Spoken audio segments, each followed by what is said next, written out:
No ar, Geração com Rick Colavito e Fausto Fazan. E mais uma vez você ligou, dias depois me procurou, com uma voz suave, quase que formal, e disse que não era bem assim. Para o torpedo aqui. Ronaldo de Registro. Paulo, fala pra gente, como é que vocês conseguiram aguentar as pressões e as emoções do momento do sucesso e também do show? Eu fiquei só no sonho artístico, que é uma pena pra mim, mas eu queria saber como é que é a pressão de tanto show, tantas fãs voando, porque era uma loucura, né, Paulo? E era tudo jovem, assim, tudo novo ali, não sei se tinha uma estrutura de empresário, como que funcionava isso na época? Não, a gente tinha uma estrutura maravilhosa, a gente, depois de praticamente um ano e meio no underground, tocando em casas aqui como Madame Satã, Clash, Raio Laser, Typhon, nós, com muito sacrifício, gravamos o primeiro disco. Esse disco demorou a estourar, foi preciso que Louras Geladas fosse remixada pelo Gregão, pelo Iraí Campos e pelo Julinho Mazei, o primeiro remix do Brasil, inclusive está no livro da Camila Sef, todo DJ já sambou.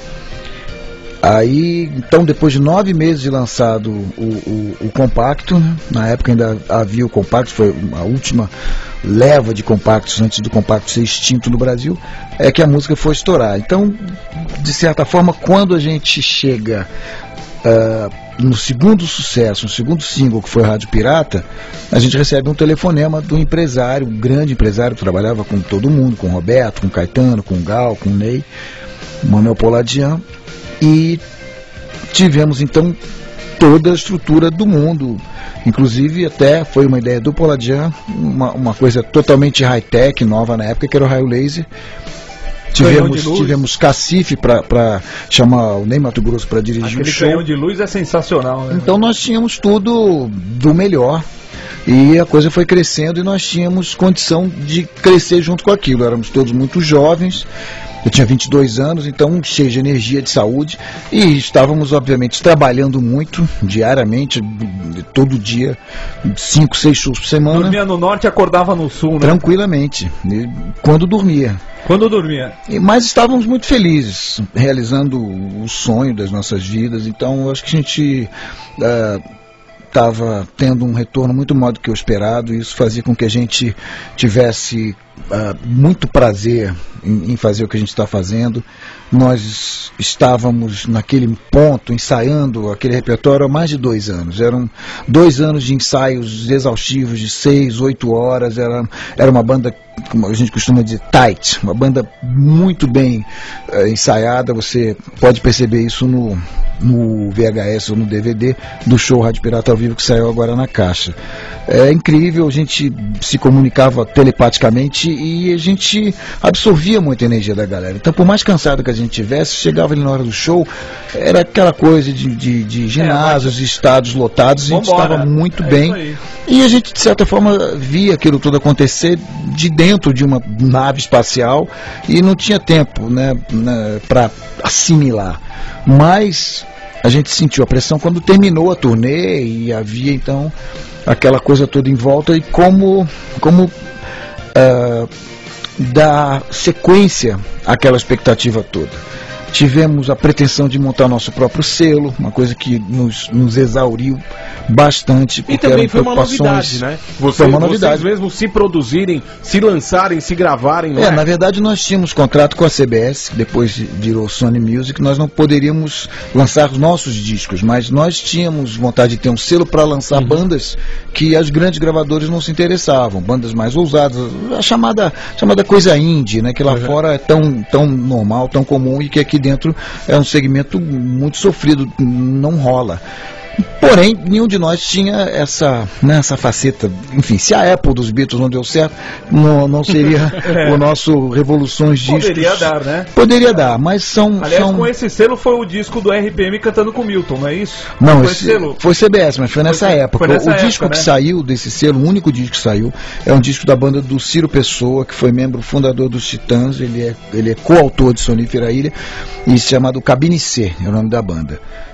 De ensaiar Boa! Com Toquinho hoje, à tarde, para domingo, irmos pro Rio pra gravar o programa Som Brasil da Globo, que vai ao ar. Que legal, cara. Na última sexta-feira de agosto, dia 27 de agosto, na Globo, mostrando pela primeira vez uma canção desse trabalho que a gente já está fazendo há 2 anos. Que legal. Toquinho e Paulo Ricardo cantam Vinícius. Legal demais. E focamos o trabalho na obra do Vinícius, nas letras imortais do Vinícius, com 3 de seus vários parceiros, Tom Jobim, Baden Powell e, claro, o Toquinho. E Tade Itapuã vai ser justamente a música que nós vamos mostrar pela primeira vez no Som Brasil. Legal. Tem Tade Itapuã. Tá no forno ainda o CD? O CD tá pronto, a gente está terminando capa e tal.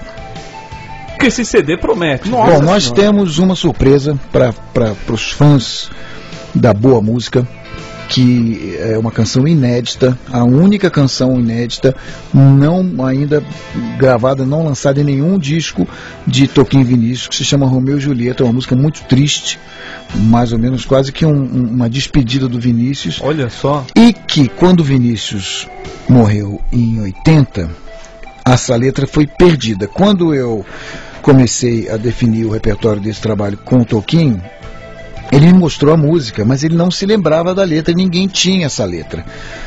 Ao longo dessas gravações ele foi procurado por uma pessoa que disse que tinha essa letra que o Vinícius tinha dado para a avó dela. E realmente conseguiu eu não diria um manuscrito, porque o Vinícius compunha na máquina de escrever, mas um original batido à máquina pelo próprio Vinícius. Nossa, que bacana. E a gente ficou muito emocionado. Então, apesar desses grandes clássicos, músicas muito conhecidas, você vai ouvindo o disco e tá tudo ali no subconsciente, nós temos uma inédita, Romeu e Julieta. Orgulho de, apesar de ter crescido e obviamente se identificar muito com o rock internacional, de ter noção e orgulho desse tesouro que é a música popular brasileira. Eu regravei uma música de Vinícius pela primeira vez em 97 no disco, um disco solo chamado Amor Me Escolheu, um disco onde eu queria reler outras coisas que me influenciaram e não me restringir ao rock. Então compus com Herbert, compus com Jorge Israel e gravei Adriana Calcanhoto, gravei Zé Miguel Wisnik e uma parceria com Michael Sullivan, que fez um grande sucesso, a música chamada Dois, que tocou muito, toca ainda no Brasil todo. E nesse disco a gente já tinha, por exemplo, uma versão drum and bass de Que Pena Ela Já Não Gosta Mais de Mim, do Benjor, cantando com a Fernanda Abreu. E eu pesquei uma música de 64 que parece que foi a primeira parceria do Vinícius com Edu Lobo. Uma música belíssima chamada Só Me Fez Bem, é a terceira música desse CD. E eu adorei e fiquei com aquilo na cabeça. Eu pensei, olha, a tecnologia evolui muito, arranjos mudam muito de uma época para outra, mas as letras do Vinícius permanecem incríveis. Eu ainda quero fazer um disco só de Vinícius. Em 2000 eu fiz uma participação num projeto do Multishow, olha que coisa mais linda, dedicado ao Tom, mas eu cantei justamente Insensatez, misturando alguns elementos de air, daquele duo francês, com um pouco de eletrônico, um pouquinho de programação. E finalmente, em 2008, eu senti que, já mais íntimo do Toquinho, que participou do meu disco em inglês, o CD, o DVD, o Acoustic Live, ele deu uma canja. Deu uma canja e eu fiquei com toda essa história de Bossa Nova, 50 anos da Bossa Nova. Eu senti que estava chegando agora em 2013, vai se comemorar o centenário de Vinícius, e eu chamei o Toquinho para participar desse projeto e fiquei muito feliz. Não imaginava o trabalho que ia dar. A gente está há 2 anos aí procurando encontrar o equilíbrio entre, enfim, a minha formação, a formação dele, e rever essa obra do Vinícius de uma maneira moderna. Um trabalho muito bonito.